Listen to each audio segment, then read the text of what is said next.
एक बोट समंदर के बीच थी। नेक्स्ट मॉर्निंग रेस्क्यू टीम ने उसी जगह पहुंचकर देखा, बोट तो वहां थी लेकिन आदमी गायब। अस्सलाम वालेकुम दोस्तों, वेलकम है आप सबका सुनो स्टोरीज में। आज हम बात करने वाले हैं बरमूडा ट्रायंगल, समंदर का वो राज जो साइंस भी समझ न सकी। हर साल दुनिया भर के हजारों लोग समंदर पर सफर करते हैं, लेकिन कुछ जगहें ऐसी हैं जहां से लौटकर कोई वापस नहीं आता। आज हम बात करने वाले हैं दुनिया के सबसे खतरनाक, सबसे अजीब और सबसे पुरसस्पेंस हिस्सों में से एक के बारे में, बरमूडा ट्रायंगल। एक ऐसी जगह जहां दरिया की गहराइयों में सिर्फ पानी नहीं बल्कि राजों का समंदर छुपा है। साल 2015, दो दोस्त ऑस्टिन स्टेफानोस और पेरी कोएन फ्लोरिडा से अपनी छोटी सी व्हाइट बोट लेकर समंदर में निकलते हैं। हवा नरम थी लेकिन समंदर की गहराइयों में कुछ बेचैनी थी। 2 दिन तक उनका कोई पता नहीं चला। रेस्क्यू टीम्स ने दरिया के कोने कोने तक सर्च किया, पर न बोट मिली न दोनों दोस्त।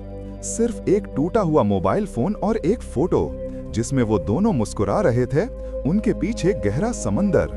क्या वो तस्वीर उनकी आखिरी मुस्कुराहट थी या एक ऐसा पल जिसके बाद सब कुछ समा गया? बरमूडा ट्रायंगल अटलांटिक ओशन का वो हिस्सा है जो मायामी, बरमूडा और पुएर्टो रिको के दरमियान पड़ता है। ये 3 पॉइंट्स मिलकर एक इनविजिबल ट्रायंगल बनाते हैं, जहां से कई जहाज, कई प्लेन और कई लोग बिना किसी निशान के गायब हो गए। न कोई रेडियो सिग्नल, न डिस्ट्रेस कॉल, सिर्फ खामोशी। लोग कहते हैं यहाँ कंपास घुमा देता है और हवा में एक अजीब सी एनर्जी महसूस होती है। कई लोग कहते हैं यहाँ से दूसरी दुनिया का रास्ता खुलता है। कई कहते हैं ये एक टाइम पोर्टल है जहाँ वक्त रुक जाता है, और कुछ कहते हैं ये समंदर का अपना जिंदा मॉन्स्टर है जो सिर्फ अपने शिकार का इंतजार करता है। 1945 का दिसंबर, अमेरिका का फ्लाइट 19 5 नेवी बॉम्बर्स का स्क्वाड्रन ट्रेनिंग मिशन पर निकलता है। सब कुछ नॉर्मल था जब तक रेडियो पर एक आवाज नहीं आई, कंपास काम नहीं कर रहा, हम दिशा खो चुके हैं। फिर एक और आवाज, सब कुछ अजीब लग रहा है, हम जाने कहां जा रहे हैं। उसके बाद रेडियो साइलेंस। सर्च प्लेन भेजा गया लेकिन वो भी वापस न आया। 6 प्लेन्स, 27 लोग, सब हवा में गायब। आज तक उनका एक टुकड़ा भी नहीं मिला। साइंस ने एक्सप्लेनेशन देने की कोशिश की। किसी ने कहा मीथेन गैस के बबल्स सरफेस पर आते हैं जिससे इंजन बंद हो जाता है। किसी ने कहा मैग्नेटिक फील्ड डिस्टॉर्ट होता है जिससे नेविगेशन फेल हो जाता है, और कुछ ने कहा ये सब ह्यूमन एरर है। लेकिन सवाल ये है, क्या हर बार 100% लोग गलती करते हैं? क्या सब एक साथ हवा में उड़ा दिए जाते हैं? कुछ लोग कहते हैं बरमूडा के नीचे एक एंशिएंट सिटी एटलांटिस छुपी हुई है, जहां से एक अननोन पावर फील्ड निकलता है जो सब कुछ अपनी तरफ खींच लेता है, और जब कोई वहां पहुंचता है तो या तो वक्त रुक जाता है या इंसान दूसरी डायमेंशन में चला जाता है। एक और अजीब बात, सैटेलाइट इमेजेस में इस एरिया के ऊपर क्लाउड्स एक ही शेप में घुमाकर फेड हो जाते हैं, और हर कुछ वक्त बाद एक एनर्जी स्वर्ल बनता है जो स्पेस तक दिखाई देता है। नासा के कुछ एक्सपर्ट्स ने इसे नेचुरल फिनोमेनन कहा, लेकिन कुछ उनके बीच में छुपकर कहते हैं यहाँ कुछ ऐसा है जो हम समझ नहीं सकते।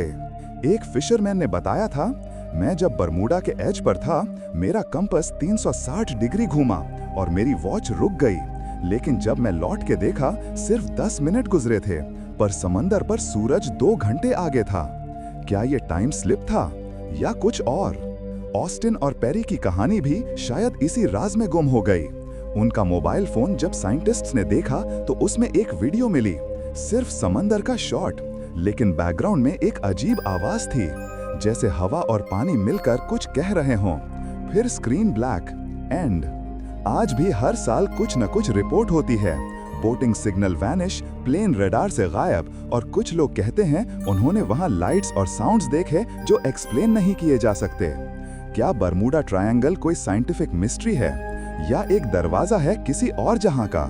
एक बात तो तय है, इस समंदर ने जितने लोग निगले हैं उतनी कहानियां दुनिया में और कहीं नहीं, और हर कहानी एक नया सवाल छोड़ जाती है। जब तुम अगला सफर समंदर के रास्ते से करो और कंपास थोड़ा सा हिलने लगे या हवा में एक अजीब सी खामोशी महसूस हो, तो याद रखना तुम बरमूडा ट्रायंगल के पास हो, और वहां हर लहर के नीचे एक कहानी छुप है जो कभी पूरी नहीं होती। अगर तुम्हें लगता है कि ये सिर्फ एक कहानी है, तो एक बार मैप खोलो, बरमूडा ट्रायंगल ढूंढो और सोचो, अगर तुम वहां जाओ तो क्या लौट पाओगे या तुम भी उस राज का हिस्सा बन जाओगे। वीडियो अच्छी लगे तो सब्सक्राइब, लाइक और कमेंट बताइएगा। आपका एक सब्सक्राइब हमारे लिए अहम है।